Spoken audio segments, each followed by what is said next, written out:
दूसरे दिन जब चंदर डॉक्टर शुक्ला के यहाँ निबंध की प्रतिलिपि लेकर पहुंचा तो 8 बज चुके थे।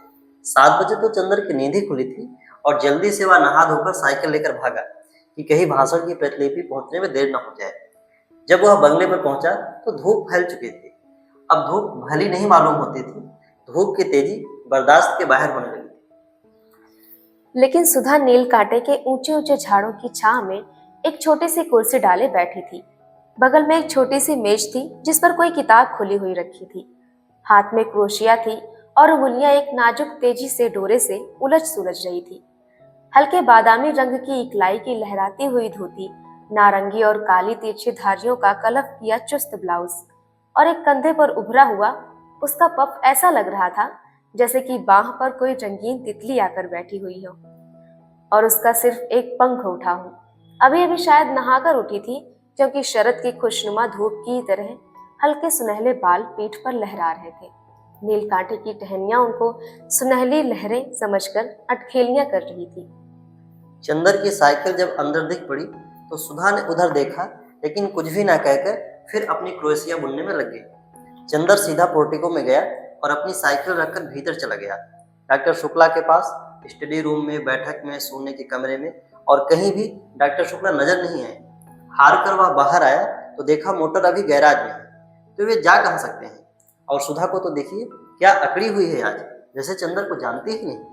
चंदर सुधा के पास गया, सुधा का मुंह और भी लटक गया। डॉक्टर साहब कहाँ हैं? चंदर ने पूछा। हमें क्या मालूम, सुधा ने क्रोशिया पर से बिना निगाह उठाए जवाब दिया। तो किसे मालूम होगा? चंदन ने डांटते हुए कहा। हर वक्त का मजाक हमें अच्छा नहीं लगता। काम की बात का उसी तरह जवाब देना चाहिए। उनके निबंध की लिपि देनी है या नहीं? हाँ देनी है तो मैं क्या करूं, नहा रहे होंगे। अभी कोई ये तो नहीं है कि तुम निबंध की लिपि लाए हो तो कोई नहाए धोए ना। बस सुबह से बैठा रहे कि अब निबंध आ रहा है, अब आ रहा है। सुधा ने मुंह बनाकर आंखें नचाते हुए कहा। तो सीधी क्यों नहीं कहते कि नहा रहे हैं? चंदन ने सुधा के गुस्से पर हंसकर कहा। चंदन की हंसी पर तो सुधा का मिजाज और भी बिगड़ गया और अपनी क्रोशिया उठाकर और किताब बगल में दबाकर वह उठकर अंदर चल दी। उसके उठते ही चंदन आराम से उस कुर्सी पर बैठ गया और मेज पर टांग फैलाकर बोला, आज मुझे बहुत गुस्सा चढ़ा है, खबरदार कोई बोलना मत। सुधा जाते जाते मुड़कर खड़ी हो गई। हमने कह दिया चंदर एक बार कि हमें ये बातें अच्छी नहीं लगती, जब देखो तुम चिढ़ाते रहते हो। सुधा ने गुस्से से कहा। नहीं, चिढ़ाएंगे नहीं तो क्या पूजा करेंगे? तुम अपने मौके पर छोड़ देती हो, चंदन ने उसी लापरवाही से कहा। सुधा गई नहीं, वो घास पर बैठ गई और किताब खोलकर पढ़ने लगी। जब 5 मिनट तक वो कुछ नहीं बोली तो चंदन ने सोचा आज बात कुछ गंभीर है। उसने बड़े दुलार से पुकारा, सुधा। सुधा ने कुछ नहीं कहा, मगर 2 बड़े बड़े आंसू टप से नीचे किताब पर गिर पड़े। अरे क्या बात है सुधा, बताओगी नहीं? कुछ नहीं। बता दो, तुम्हें हमारी कसम। कल शाम को तुम आए नहीं, सुधा रोनी आवाज में बोली। बस इस बात पर इतनी नाराज हो पगली? हाँ, इस बात पर इतनी नाराज हो। तुम आओ चाहे 1000 बार ना आओ, इस पर हम क्यों नाराज होंगे?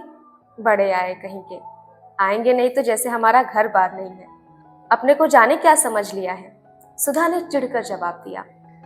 अरे तो तुम ही तो कह रही थी भाई, चंदन ने हंसकर कहा। तो बात पूरी भी सुनो। शाम को केसू का नौकर आया था, उसके छोटे भाई हसरत की सालगिरह थी। सुबह कुरान खानी होने वाली थी और उसकी माँ ने बुलाया था। तो गई क्यों नहीं? गई क्यों नहीं, किससे पूछ कर जाती? आप तो इस वक्त आ रहे हैं जब सब खत्म हो गया, सुधा ने बोला। तो पापा से पूछ के चली जाती, चंदन ने समझा कर कहा। और फिर गेसू के यहाँ तो यूं भी अक्सर जाती ही हो तुम। तो आज तो डांस भी करने के लिए कहा था उसने। फिर बाद में तुम कहते सुधा तुम्हें ये नहीं करना चाहिए, वो नहीं करना चाहिए, लड़कियों को ऐसे रहना चाहिए, वैसे रहना चाहिए, और बैठ के उपदेश पिलाते और नाराज होते। बिना तुमसे पूछे हम कहीं सिनेमा, पिकनिक, जलसों में गए हैं कभी? और फिर आंसू टपक पड़े। पगली कहीं की, इतनी सी बात पे रोना क्या? किसी के हाथ कुछ उपहार भेज दो और फिर किसी मौके पर चली जाना। हाँ चली जाना, तुम्हें कहते क्या लगता है? गेसू ने कितना बुरा माना होगा, सुधा ने बिगड़ते हुए ही कहा। इम्तिहान आ रहा है, फिर कब जाएंगे? कब है इम्तिहान तुम्हारा? चाहे जब हो। मुझे पढ़ाने के लिए कहा किसी से? अरे भूल गए। अच्छा देखो, आज किसी से कह देंगे। कहेंगे नहीं, आज दोपहर को आप बुला लाइए, वरना हम सब किताबों में लगा देते हैं आग, समझे कि नहीं? अच्छा, आज दोपहर को बुला लाएंगे। ठीक, अच्छा याद आया, बिसरिया से कहूंगा तुम्हें पढ़ाने के लिए, उसे रुपए की जरूरत भी है। चंदर ने छुटकारे का कोई रास्ता न पाकर कहा।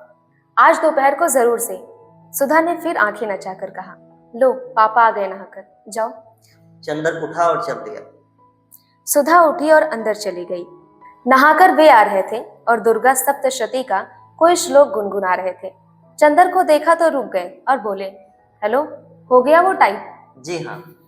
अच्छा तो मेरी मेज पर एक चार्ट है, जरा इसको ठीक तो कर दो, तब तक मैं अभी आया। चंदर स्टडी रूम में गया और मेज पर बैठ गया। कोट उतार कर उसने खूंटी पर टांग दिया और नक्शा देखने लगा। पास में एक छोटी सी चीनी की प्याली में चाइना इंक रखी थी और मेज पर पानी। उसने 2 बूंद पानी डालकर चाइना इंक घिसनी शुरू की। इतने में सुधा कमरे में दाखिल हुई। ए सुनो, उसने चारों ओर देखकर बड़े सशंकित स्वरों में कहा और फिर झुककर चंदर के कान के पास मुंह लगाकर कहा, चावल की नान खटाई खाओगे? ये क्या बना है? चंदर ने इंक घिसते घिसते कहा। बड़ी अच्छी चीज होती है, पापा को बहुत अच्छी लगती है। आज हमने सुबह अपने हाथ से बनाई थी। ए खाओगे? सुधा ने बड़े दुलार से पूछा। ले आओ, चंदर ने कहा। ले आए हम, लो। और सुधा ने अपने आंचल में लिपटी हुई 2 नान खटाई निकालकर मेज पर रख दी। अरे तस्वीर में क्यों नहीं लाई? सब धोती में घी लग गया, इतनी बड़ी हो गई, सऊर नहीं जरा सा? चंदर ने बिगड़ कर कहा। छिपा करके लाए हैं, फिर ये सकरी होती है कि नहीं? चौके के बाहर कैसे लाते? तुम्हारे लिए तो लाए हैं और तुम्हें बिगड़ रहे हो। अंधे को नोन दो तो अंधा कहे मेरी आंखें फोड़ी। सुधा ने मुंह बनाकर कहा, खाना है कि नहीं? हाथ में तो स्याही लगी है, चंदर बोला। हम अपने हाथ से नहीं खिलाएंगे, हमारा हाथ जूठा हो जाएगा। और राम राम, पता नहीं तुम रिश्तेदार में मुसलमान के हाथ का खाते होगे। थू थू। चंदर सुधा की इस बात पर हंस पड़ा और उसने पानी में हाथ डुबोकर बिना पूछे सुधा के आंचल में हाथ पहुंच दिया स्याही के और बेतकल्लुफी से नान मिठाई उठाकर खाने लगा। बस अब धोती का किनारा रंग दिया और यही पहनना है हमें दिन भर, सुधा ने बिगड़ कर कहा। खुद नान खटाई छिपा कर लाई और घी लग गया तो कुछ नहीं, और हमने स्याही पहुंच दी तो मुंह बिगड़ गया। चंदर ने मैपिंग पेन में इंक लगाते हुए कहा। हाँ अभी पापा देखे तो और बिगड़े कि धोती में घी स्याही सब लगाए रहती है, तुम्हें क्या? और उसने स्याही लगा हुआ छोर कसकर कमर में खोस लिया। छी, वही घी में तर छोर कमर में खोस दिया, गंदी कहेगी। चंदर ने चार्ट की लाइनें ठीक करते हुए कहा। गंदी है तो तुमसे मतलब? और मुंह चिढ़ाते हुए सुधा कमरे से बाहर चली गई।